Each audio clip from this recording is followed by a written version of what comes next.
नमस्कार दोस्तों, स्वागत आप सभी का हमारे चैनल शेयर मार्केट में। मैं हूं आपका दोस्त नवी और यहां पे बात करेंगे एचपीएल पावर सिस्टम के बारे में।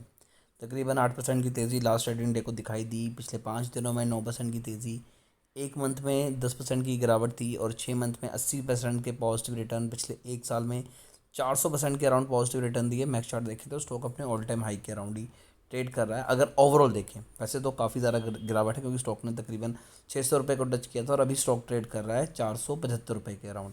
लेकिन अगर लो की बात करें, जब हमने वीडियोस बना के आपको एडवाइस दी थी कि बाई करके चलो, वो सभी स्टॉक लगभग लगभग 2020 में दी थी। वहाँ से स्टॉक ने आपको 4000% से ज़्यादा की तेज़ी दिखाई है।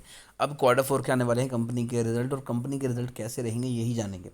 और पर्सनली मेरा मानना ये है कि जब भी कंपनियों के रिजल्ट आते हैं, चाहे वो कोई भी कंपनी हो, तो मार्च में कंपनियों की कोशिश होती है कि वो ज़्यादा अच्छे रिजल्ट लेके आएँ, क्योंकि वो ओवरऑल ईयर एंड होता है और सभी को कंपनियां कोशिश करती हैं कि उनके रिजल्ट जितने ज़्यादा बेटर हो सकें वो हों। फॉर एग्जाम्पल मैं आपको यहाँ पर दिखाता हूँ। अगर हम कंपनी की सेल्स की बात की जाए तो दिसंबर 2020 में 233 करोड़ के अराउंड थी और मार्च में हो गई 300 करोड़। एक अच्छा खासा जंप। उसके बाद वापस से डाउन हो गई, वापस डाउन रही। दिसंबर में कंपनी ने अच्छा परफॉर्म किया, लेकिन मार्च में और ज़्यादा अच्छा परफॉर्म करके बताया और फिर डाउन हो गई।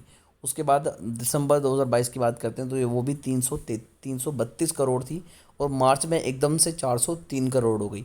अब कंपनी की जो सेल है वो 600 करोड़ की हुई है। आप आइडिया लगा सकते हैं कि कंपनी की दिसंबर 2023 में सेल्स 600 करोड़ की है, और डेफिनेटली मैं लिख के दे सकता हूँ कि कंपनी की जो सेल मार्च में आपको दिखाएंगे वो ज़्यादा ही निकल के आएगी। अगर कंपनी की सेल्स इंप्रूव हुई हैं तो सेम चीज़ कंपनी के ओवरऑल प्रॉफिट में भी होती है। 8 करोड़ का दिसंबर में सेल थी, प्रॉफिट था, फिर 10 करोड़ हो गया, फिर 25 करोड़ अगर दिसंबर में था वो 33 करोड़ हो गया। अगर 24 करोड़ कंपनी का दिसंबर में प्रॉफिट था तो 35 करोड़ हो गया, और अभी कंपनी का प्रॉफिट 80 करोड़ है। कंपनी ने ऑलरेडी काफ़ी ज़्यादा अच्छा परफॉर्म हमें पिछले क्वार्टर के मुकाबले करके बताया, और डेफिनेटली अभी कंपनी का जो प्रॉफिट है और ज़्यादा बेटर होगा मार्च में। और कंपनी जो भी डिविडेंड भी देती है तो वो भी मार्च में देती है। तो कंपनी की कोशिश होती है कि जितना ज़्यादा अच्छा हम प्रॉफिट अपने व्यूअर्स को दे सकें, अपने इन्वेस्टर्स को दिखा सकें, ताकि वो और ज़रा शेयर में इंटरेस्टेड हो और इन्वेस्टमेंट करें।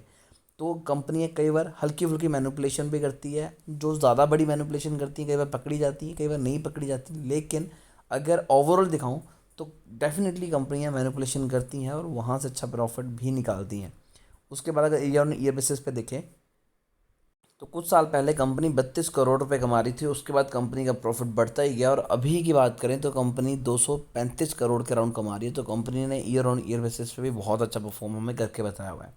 और अगर मैं वॉल्यूम भी दिखाऊं तो आप ध्यान से देखें कि क्वार्टर 3 के बाद अब वापस से स्टॉक में वॉल्यूम बढ़ता हुआ नज़र आ रहा है, जो कि कहीं ना कहीं ये इंडिकेट कर रहा है कि वापस से स्टॉक जो है वो तैयारी खींच चुका है तेज़ी पकड़ने की।